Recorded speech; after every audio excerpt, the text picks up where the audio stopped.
하늘가는 밝은 길이 3권 37번째 시간입니다. 22년 4월 10일 호텔과 두꺼비 꿈. 호텔 안이고 음식을 가지러 주방 쪽으로 가는데 주방에 있는 창문을 보니 안에 홍수가 나서 물이 가득 찬 것이 보임. 우리 사람이 볼 때는 이제 홍수나 이런 게 안 좋게 느껴지잖아요. 이제 보통 한 90% 이상은 이 꿈의 해석에서 홍수 같은 거는 좋은 의미로 많이 쓰입니다. 사람들을 대피시켜야겠다고 생각하고 아직 물이 들어오지 않은 곳으로 가서 소리침, 그리고 호텔을 빠져나와서 높은 지대로 올라감. 어느 정도 올라가는데 물이 곧 나를 덮칠 것 같음. 어떤 건물의 외부 철제 계단이 보이고 그것을 잡고 버티면 휩쓸리지 않을 것 같아 계단 위로 올라감. 우리나라에서는 이제 이런 구조를 찾기 어렵지만 외국의 이제 영화나 이런 데 보면 외부 창 쪽으로 철제 계단이 이렇게 매달려가지고 불이 나거나 뭐 이럴 때 도피할 수 있도록 그렇게 공간이 있는 것 같아요. 비상 그런 철제 계단이죠. 물이 어느 정도 왔는지 보려고 밑을 봄. 아래쪽에 큰 두꺼비가 나타나서 다가오는 물을 향해 입을 크게 벌림. 입을 벌려 소리를 친 것인지 장풍 같은 것을 쏜 것인지는 잘 모르겠는데 입을 벌린 후에 들어오는 물이 줄어든 것이 보임. 그래서 두꺼비도 비슷한 상징의 꿈. 내 은혜의 홍수에 대한 온전한 시각이 없어 그것을 피하려고 하면, 여기서 이제 홍수가 은혜라는 거죠. 에스겔서에도 보면은 물이 발목까지 잠기고 무릎까지 잠기고 허리까지 잠기고 나중에는 목까지 잠겨서 헤엄치는 그런 내용이 나오잖아요. 대부분 홍수라든가 물은 좋은 의미로 쓰입니다.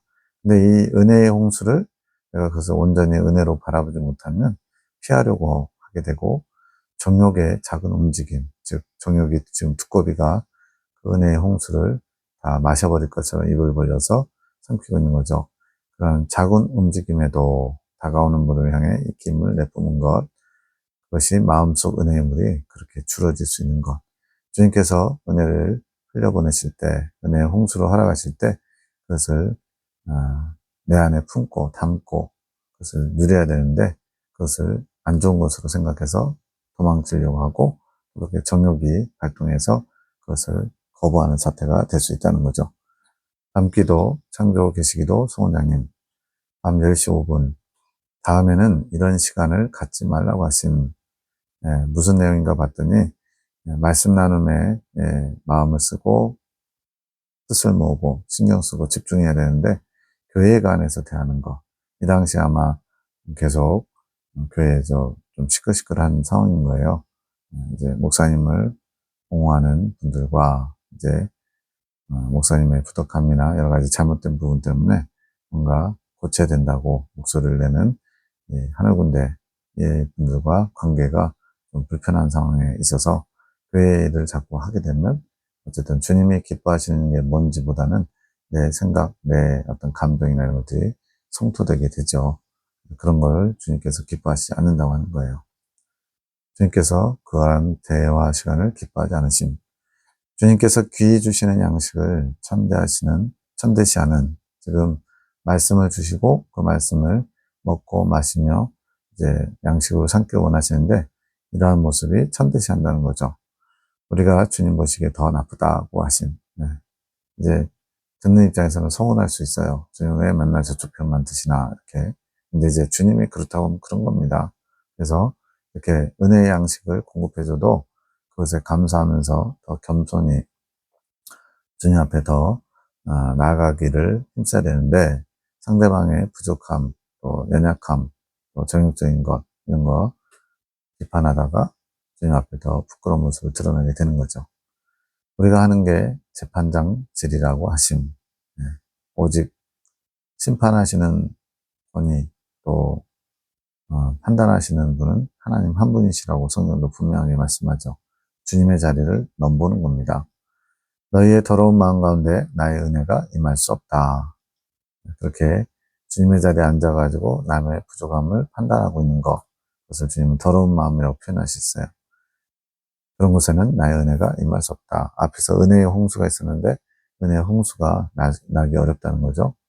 기도 소리가 웅성웅성 들리고 내가 임하지 않은 기도는 아름다운 소리가 될 수 없다. 예, 아무리 막 하루에 몇 시간씩 기도를 한들, 모여서 열심히 기도한들, 주님께서 임하지 않는 기도, 시끄러운, 그래서 환상 가운데서도 교회에서 예배 드리는데, 동물들이 동물농장처럼 뭐 시끌시끌, 꽥꽥대고, 찍찍대고, 뭐 이런 식으로 시끄러운 소리로 들리는 그런 환상도 있었거든요. 아름다운 소리가 될 수 없다. 내 마음이 답답하구나. 주님의 마음을 몰라서 이러고 있는 거죠. 22년 4월 11일 밤 12시 17분 진짜 편한가 보라. 이 권사님의 영음. 맞아요. 강 권사님의 영음. 지금 영들이 서로 이렇게 주고받는 내용인 거예요. 사투리 썩어가면서 화났네, 화가 났네, 맛있어, 얼른 먹어. 송 장로님의 영음.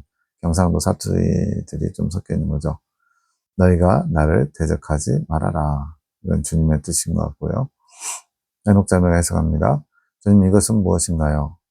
내 따라 각자의 말을 보자꾸나. 지금 영들이 한 거예요. 실제 혼의 영역에서 한 말들이 아니고 영들이 주고받는 대화가 주님 뜻에 합당하지 않은 거죠. 나로 인한 말이 아니라 각자의 생각에서 또는 감정에서 올라오는 말들이 그들의 마음과 입술을 주관하고 있는 것이다. 각자의 생각과 각자의 마음에서 많은 말들이 이루어지고 입을 통해서 나오는 것이지. 일반적으로 보면 이게 당연한 거 아닌가? 이렇게 생각할 수 있잖아요. 각자 생각하고 각자 마음 먹고. 주님은 지금 하늘 군대를 송 원장님을 통해서 생각의 훈련, 마음의 훈련, 즉 침묵하는 훈련을 시작하시고자 너희들 생각에 있는 것들을 다 있는 그대로 내뱉지 말고 이제 내가 뭘 원하는지 거기에 초점을 맞추고 생각도 마음도 감정도 맞추기를 원하시는 거죠.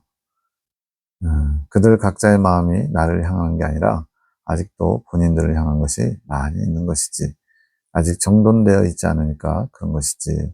정돈된다는 것은 단순히 정리정돈의 개념보다는 이제 주님께서 주신 것인지 나로부터 비롯된 것인지를 잘 분별해서 주님이 주신 것만 생각하고 내뱉고 그럴 수 있도록 훈련하신다는 얘기죠. 각자 생각의 정돈이 필요하다. 마음의 정돈, 생각의 정돈이 필요한 것이다. 이게 되어야만 하나님 중심적인 마음, 하나님 중심적인 생각, 하나님 중심적인 말들을 할 수 있겠죠. 그것에 더욱 힘쓰기 원하는 것이다. 각자가 해야 할 분량이 있는 것이지. 내가 얼마만큼 정돈되어 있는지 궁금증이 생길 때는 각자 오늘 했던 말들을 돌아봐라. 내가 정말로 주님 보시기에 잘 정리해서 이제는 주님의 것과 나의 것, 이것을 잘 분별해서 구분지어서 주님의 것만을 말로 표현했는지를 알기 위해서 각자 하루에 어떤 말을 했는지 돌아보래요. 이게 점검이죠. 성찰이죠. 내가 원하고 내가 기뻐하는 말들이 얼마나 많이 있었나 살펴보면 쉬울 것이니라. 그래서 내는 예수님입니다. 예수님이 원하시는 말, 예수님이 기뻐하시는 말들을 얼마나 많이 했는지 살펴보면 쉽게 알 수 있다는 거죠. 말은 각자의 생각과 마음을 담은 산물이니라. 그렇죠. 생각과 감정이 말로 표현되죠. 표정으로도 표현되고 내가 어떠한 마음과 어떠한 생각을 가지고 표현했느냐에 따라 입술에서 나오는 말들이 달라지는 것이지. 그러니 내가 끊임없이 묵상을 요구하는 것이다. 묵상을 요구한다. 그러면 이제 주님을 주목하고 집중하면서 주님께서 뭘 원하시는지를 계속 살피는 거죠. 그러기 위해서는 침묵해야죠. 세상을 바라보는 눈, 귀를 닫고 주님께서 내게 뭘 말씀하시는지 영적인 귀와 눈을 열어서 주님을 자꾸 생각하고 주님이 뭘 원하시는지를 살피라는 거예요. 그러니 더욱 침묵하고 묵상해라. 내 말이 땅에 떨어지지 않도록 말의 분별을 하여라. 내가 오늘 뱉은 말 중에 정말로 주님이 원하시는, 기뻐하시는 말들을 얼마나 했는지를 분별하면서 줄여나가야죠. 단번에 되지 않습니다. 훈련이 필요해요. 그래서 그런 침묵의 훈련을 통해서 온전히 주님을 더 깊이 묵상할 수 있는, 주님의 마음을 더 알아볼 수 있는 묵상의 훈련이 이루어지죠. 무엇이 내가 기뻐하는 말인지 자신의 입술을 통해 나오는 말들이 나의 뜻을 대적하는 말은 아닐지 늘 생각하여라. 조심성이 필요한 것이다. 특히 여러 사람들이 모인 자리에서는 더욱 침묵을 지키거라. 감정이 동요될 때는 실수할 확률이 더 높아지는 것이니 꼬리에 꼬리를 물고 계속 어떤 생각에 잡히면 감정이 요동하죠. 예를 들어 나를 미워하는 사람, 불편하게 하는 사람이 계속 나는 가만히 있는데 계속 뒷담화를 한다든가 불편하는 비아냥거리는 빈정되는 말들을 쏟아내면 감정이 점점 격앙되죠. 그러다가 폭발하면 말로 이제 터져 나오겠죠. 그러면 실수할 확률이 더 높아지죠. 더욱 나에게 집중하여라. 근데 주님은 그것 자체를 가지고 끙끙대지 말고 예수님께 더 집중하면 된다고 말씀하는 거예요. 네. 어떤 아이가 위험한 거를 자꾸 갖고 놀려고 마음을 써요. 근데 그 아이가 혹할 만한 더 좋은 것을 통해서 유인하면 어떻게 돼요?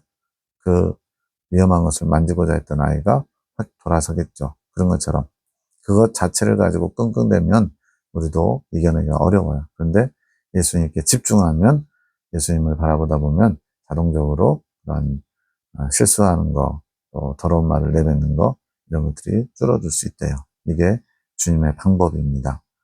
자신의 마음을 빼앗기지 않도록 마음을 지키거라. 결국은 본인 손해거든요. 너희의 모든 것은 입술로 인해 생기는 것임을 잊지 말아라. 성경에도 입술의 복록을 먹고 산다 이런 표현을 했죠. 어떤 말을 하느냐에 따라 그 결과가 우리에게 현저히 영향을 끼친다는 거예요. 시간이 지나서 다시 그 부분을 여쭤봤더니 내 딸아 그 말이 맞다. 그들의 입술의 말들이 난무하는 것이다. 내 생각, 내 감정을 그냥 여과 없이 그냥 다 입술로 쏟아내게 되고 결국엔 또 그 입술의 말들이 열매가 돼서 나를 더 괴롭게 하는, 주님께 나가지 못하게 하는 해방거리가 되는 거죠. 아직도 버려야 할 것들이 많이 있지. 자신의 생각과 사상에 따른 말들이 많이 나오는 것이며 그 말들은 나의 뜻과 반대되는 것들로서 나의 뜻을 대적하는 것이 되는 것이다. 나의 뜻을 대적하는 것이 너희뿐이겠느냐? 많은 사람의 말들이 나의 뜻을 대적하는 말들이 많은 것이지. 대부분의 사람들이 그냥 주님의 뜻 별로 상관없이 내가 하고 싶은 말, 내가 내뱉고 싶은 생각과 뜻을 나타낸다는 거죠. 하지만 너희는 책임이 더 크다. 왜 나만 갖고 그래? 이게 아니고 주님께서 그만큼 알려주시고 또 경계를 삼을 수 있는 말씀들을 풍성히 주셨기 때문에 그래요. 그걸 사용하지 않는 거죠. 그 이유는 나의 큰 뜻을 알기에 더 그 크기, 주님 앞에 책망받을 만한 그것이 더 크다는 거죠. 많은 자들이 모르고 나의 뜻을 대적하는 경우가 많다. 그렇죠. 알았더라면 안 했을 그런 게 많은 거죠. 모르니까 하는 사람들이 많죠.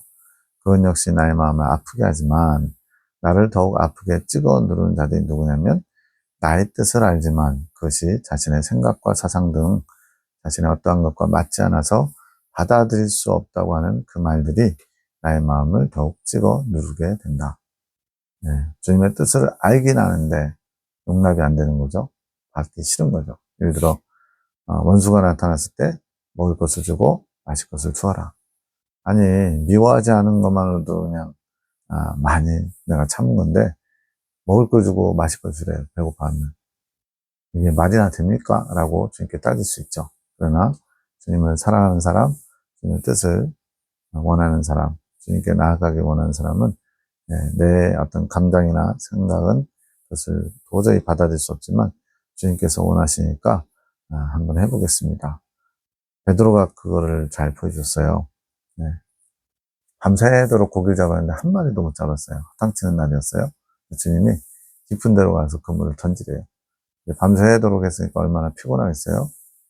그런 상태에서 어부경력 뭐 십몇 년인지 살아온 시간이 있는데 어부도 아닌 예수님이 이제 새벽이 되고 아침이 되면 물가로 얕은 데로 나오는 것 같아요, 고기들이.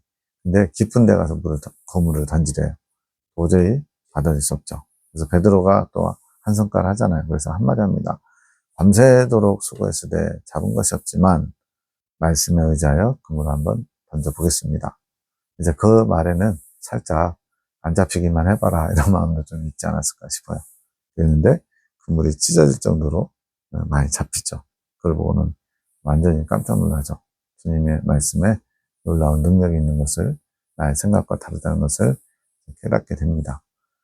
이러한 상황들, 그런 속에서 받아들일 수 없지만 주님이 원하시면 해보겠습니다, 이런 자기 부인이 필요하죠. 근데 맞지 않는다고, 받아들일 수 없다고 그러면 주님이 더 힘드시다는 거예요. 주님의 마음을 그런 말들이 찍어 누르는 것이다 표현하신 거죠. 그 말들이 내 가슴을 더욱 아프게 한다. 나는 사랑이다. 나의 사랑을 거절당하는 이 고통이 얼마나 큰지 알고 있느냐? 그래서 이제 막 젊은이들 중에 사랑 고백했는데 상대방이 안 받아주니까 막 뛰어내리고 이런 친구들도 있잖아요. 그만큼 간절히 원했는데 사랑을 거절당하면 고통스럽죠. 근데 주님의 우리를 향한 그 짝사랑, 주님은 우리를 사랑하셔서 목숨까지 내어주셨는데 우리가 그걸 무가치하게 별거 아닌 것처럼, 흔하디 흔한 사랑처럼, 인류 인구 87억 이렇게 했을 때 그 인구의 n분의 1, 87억 분의 1 이런 식으로 생각하면 곤란한 거죠. 주님께서는 나 하나를 위해서도 십자가에 죽으실 분이기 때문에 그렇습니다.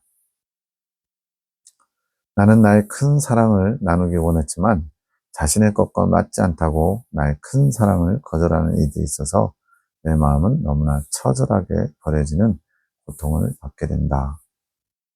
나의 큰 사랑을 너에게 주길 원한다. 이게 나눠주는 거죠.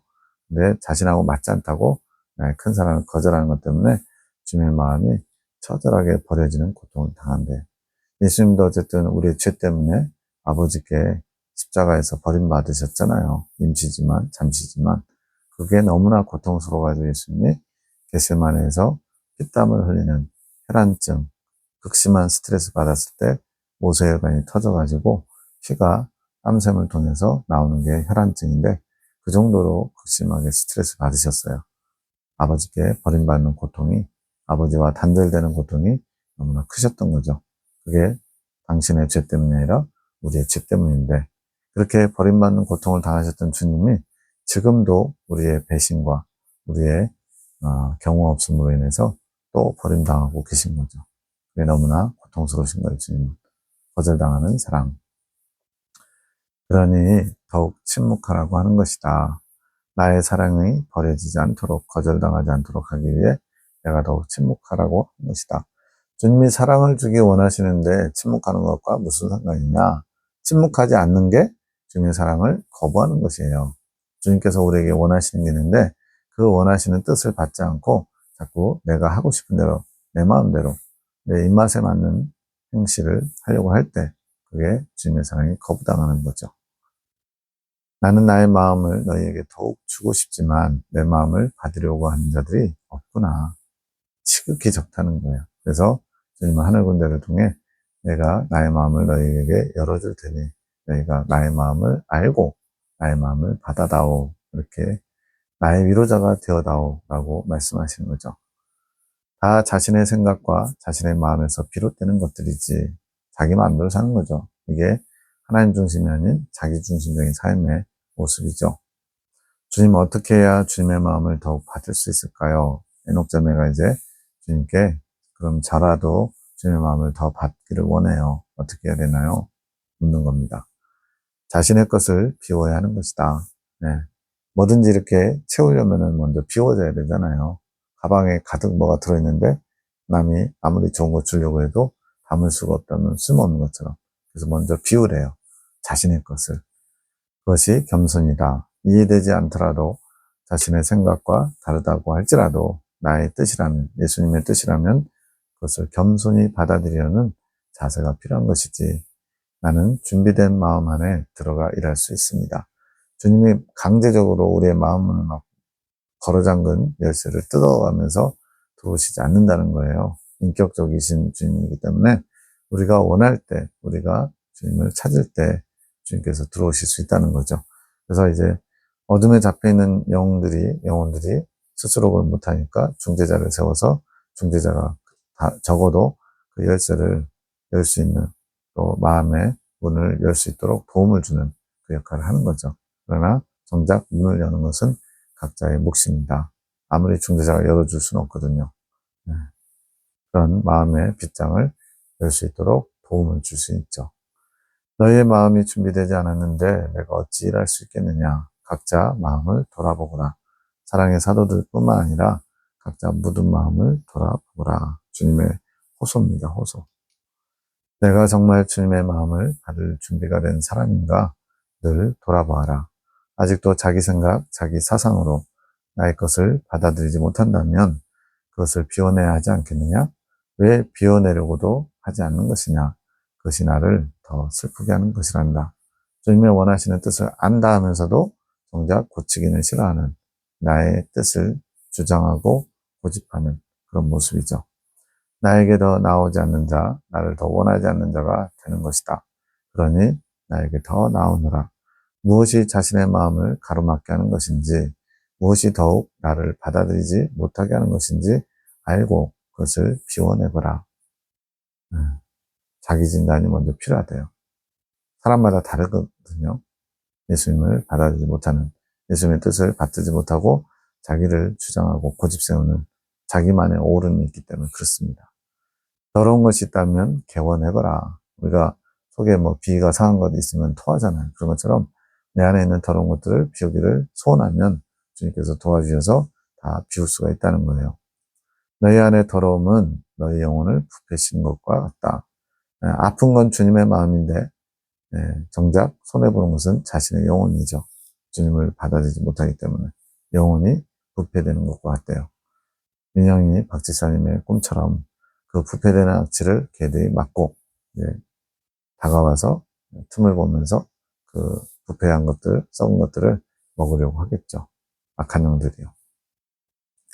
각자가 버리지 못하는 것이 있다면 나에게 더 나오너라.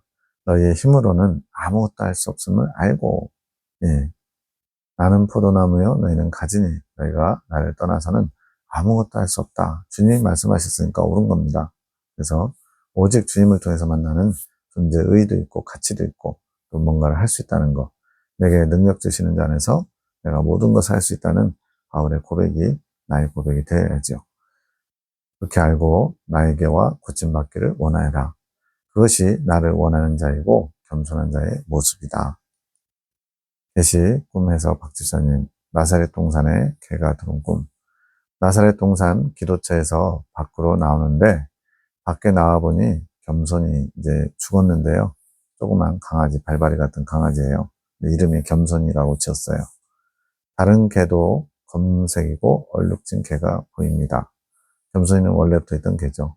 이 다른 개는 다른 데서 온 것이 알아짐. 개는 100% 다 안 좋은 거예요.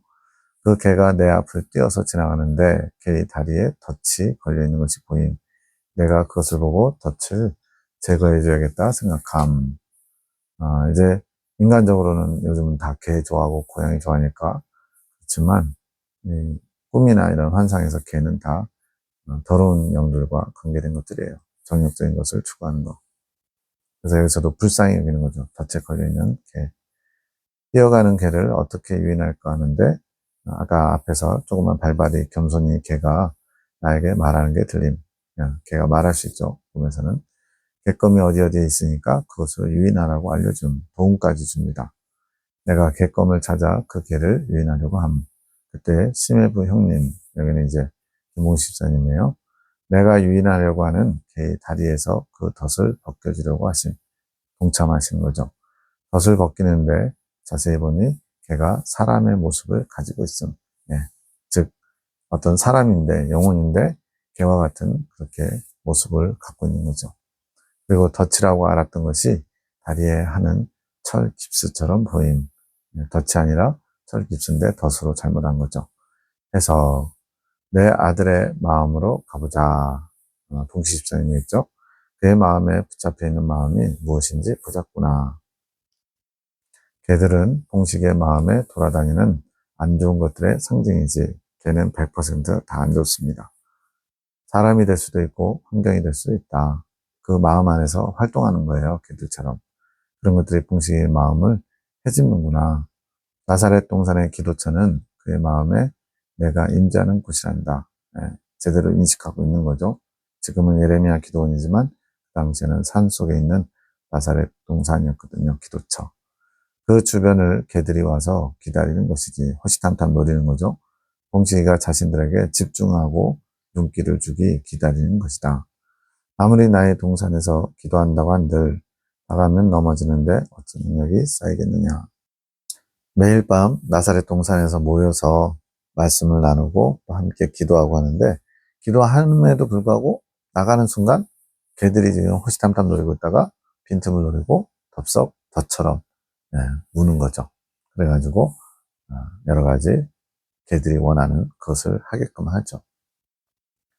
순종하려고 노력하다가 넘어지는 것이 아니라 안일함으로 넘어진다는 것의 의미. 순종을 해보려다가 어쩔 수 없이 연약함 때문에 실수할 수 있죠. 근데 그것도 아니고 그냥 안일하게 잘 되겠지 뭐, 이 정도 하면 됐지 뭐 이러면서 스스로 선을 그어가지고 안일함 때문에 넘어진 경우가 많은 거죠. 그는 더 자신의 마음을 탐구해야 한다. 더 성찰해야 된다는 얘기죠. 자신의 마음에 무엇이 개인가를 알아야 한다는 것이지. 탐구심이 필요하단다. 자신의 뜻을 내려놓고 나의 뜻이 무엇인지 고심해야 하는 것이지. 그래야 나의 뜻을 알아가지 않겠느냐? 내 뜻을 자꾸 내세우면 주님의 뜻을 결코 알 수 없기 때문에 내 안에 주님의 뜻이 아닌 자기 뜻, 이것을 발견하고 버려야 된다는 거죠. 덫이 있어가지고 개를 잡는 것은 좋은 것 아닌가요? 그렇지. 내가 그 개를 잡기 위해서 덫을 놓아둔 것이니라. 덫을 놓는 것은 잡아서 없애기 위한 용도잖아요. 겸손이는 자신이 받아들인 안 좋은 생각, 사상들, 이미 같이 살고 있는 것처럼, 그렇게 오래된 것처럼 있는 거죠. 그들은 비교적 상황을 잘 안다. 공식의 마음을 잘 아는 것이지. 익숙한 거죠. 안에 오랫동안 머물러 있어서. 그래서 잘 피할 수 있다. 덫에 걸리지 않고 피할 수 있다는 의미. 그러니까 거의 내 몸의 일부가 된 안 좋은 것들이에요. 생각과 사상. 주님 중심적이지 않은 것들. 그건 이제 주님께서 없애주려고 해도 요리조리 피할 수 있는 요령이 생긴 거죠.